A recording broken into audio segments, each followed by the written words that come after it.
I amble up the steepish path past the isolated cottage where the last of the twinkly Christmas lights is finally being pulled down from the guttering. It seems like this house has forgotten to take down the decorations that most removed weeks ago. It's now the winter weather that's decorating the trees, as the ominous hills that surround the wood look down like a guardian. Up the lane that looks more like a one-way, I shrink than a road. There's no one here, it's just the sound of faint winter birdsong and the heavy crispy crunch of snow under my feet. A covey of black crows fly idly together overhead, letting out a bubbling call like a hyperactive frog as they follow the flow of the river and disappear behind the wood. Through the thick fir plantation, where light isn't allowed to shine through and the carpet of pine needles stops the forest floor from freezing over. Despite its darkness, it's a milder and surprisingly inviting place. Through the curtain of stretched out evergreens is a clearing and a decent looking stump for a quick rest. Snow freckles the lichen cloaked branches as soft moss lines the edges, taking away the bitter chill that swept quietly through the forest. Apart from that color, its blankets know in frosty gray that's attached to the branches like icy decorations. Winter's touch has plastered the scene beautifully. All it needs now is the some main characters to take to the stage. There are mammal tracks zigzagging through the clearing. The wide and loud slots from the red deer skirt the edge whilst the delicate and almost invisible dainty squirrel tracks disappear after a couple of well-nibbled husks, and a very must-eyelid paw print bounding across towards the dark mass of spruce. The sky is turning a pinkish hue as the air takes a slight dip in the already cold scene.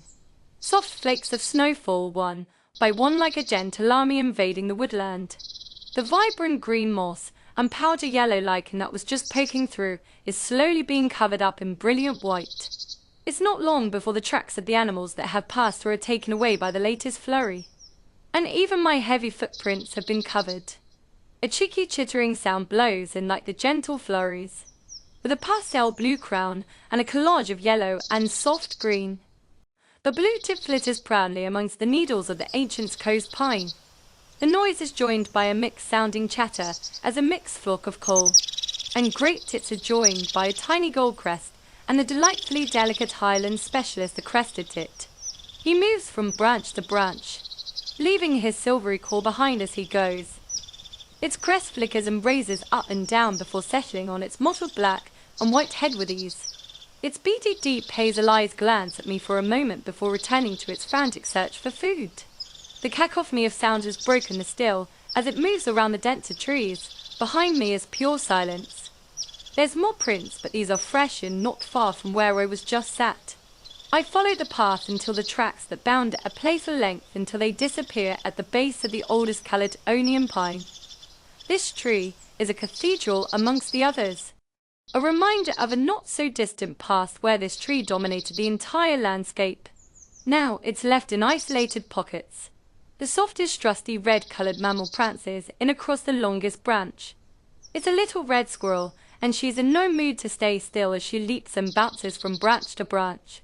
Snow is displaced every time she lands on a new precariously small branch. She spins around and around like she's dancing with her own tail as it flicks up and around, but with a softness. For the first time since its arrival, she's still and picturesque, showing a soft chest of eggshell white in costume like ear tufts that wouldn't look out of place in Alice in Wonderland. A twitchy little nose and long whiskers finish off nicely. She's been still just long enough for a few flakes to rest on her tufted ears.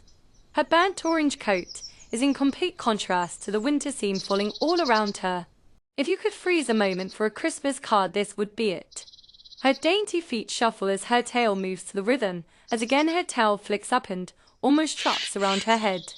She's watching a jay who's arrived on the next branch with a cackle of a laughing call that shatters the silence, but adds something different to the view. The colourful corvid flickers its pinkish peach wings, revealing the iridescent oily blue flashy patch as it shimmers in the winter light. The jay has had enough and flies into the flurry of snow and disappears into it almost ghost-like.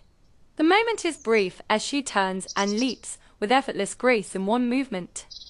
Like a dancer, the red squirrel pirouettes around and around, chasing its own beautifully bushy tail. Her posture changes as she stops dead still behind the trunk with just her watchful eyes staring out. Another slightly larger squirrel has entered the snowy stage. He goes straight at the resident squirrel, who's taken by surprise, but still able to sprint off at record pace. Down the one tree and up the next, going round and round until they break, and strategically like a standoff in an old western film. I'm waiting patiently to see which one's going to pull the trigger. It looks more like a bit of fun to keep warm than any real aggression. The ears prick up on the larger of the two reds. For a moment he's lost all interest in pirouetting around the trees. Its little nose snuffles furiously into the cold, crisp air. Then a leap as fast and as far the jump allows. Within a second the squirrel has vanished away into the blur of the forest. The other little squirrel looks confused as she resumes grooming her tail. All of a sudden the lone squirrel cuts an isolated figure in the scene. But not for long, as a blute has landed on the branch below. Watercolor sky blue worn as a crown and matches the tail, whilst the upper wings are flanked with lichen green and sulphur yellow that drapes down the front like a mini waistcoat. A black eye stripe cuts through the white face like coal on a snowman. With a flick of brilliant blue from the tail and a wave of the wings, the blue tit launches off, happily twittering away as the tiny bird heads toward the ever-inviting sanctuary of the plantation. A pine marten has appeared unnoticed by the remaining squirrel. He sits there with only his head out of the shadows. The last of the winter light catches his dark condominacies and tickle the end of his grainy chocolate drop nose. His dark eyes aim its stare at the unsuspecting squirrel, who's still happy twirling her tail around and looking like an orangey red fluffy ball. The marten edges out of the dark and claws its way smoothly on the side of a sparse silver birch that's got a coat of snow on the side facing north. Its coat is dressed in full for the winter, with a bushy and cozy looking tail and a light caramel coloured bib that's freckled with 3 unique splodges like chocolate drops on a well-baked cookie. The squirrel abandons tea, whistling her tail as she realizes the present danger below. Her playful posture has gone and she hisses down a marten. It's a raspy sore throat of a snake-like noise. A sound like that doesn't fit the appearance of the little red. The marten suddenly springs into action whilst the squirrel seems at her most relaxed. Now the little red squirrel has noticed as she frantically scurries clambers up the main trunk. The marten gives chase as the snow flies around like a well-shaken snow globe. The crows fly in and land at the top of an overlooking tree, sending a large wad of snow down as they shake the tree. They look like they're enjoying the show, but being careful not to get too involved. They shuffle their feet and flap their wings in unison like a well-choreographed Charleston move. Underneath the inquisitive and comical corvids, the burnt red mergeth into the chocolatey caramel until there's nothing between them. The marten launches again and is a whisker away from catching the tail of the squirrel. Round and round the base with such fury I'm struggling to keep up with them. The spiraling is a beautiful form of chaos that ends in another standoff as the marten plots its next move whilst both animals are visibly panting. You can see their breath in the freezing air. The little squirrel makes her biggest jump as the marten reaches out. Her tail flies and ruffles as she flies through the open air. She lands perfectly on the top of a slight branch as half of falls away. The squirrel scrapes and furiously hangs on. It's the only branch the marten can't reach. The little red sits and looks back down at the marten as a beating heart looks out of control. The boundless predator stares up for a moment before realizing the squirrel has won this battle. He glares at her as the light rapidly begins to disappear, and with a swift swoosh of his tail, he's spiraling down the tree like a helter-skelter, the Christmas fair before landing like a cat on the gathered-up snow. He bounds off with a purpose in vanishing behind some well-placed boulders. The snow is still falling as the little squirrel huddles closely to the trunk. She's survived today, but it'll be a long, cold night ahead.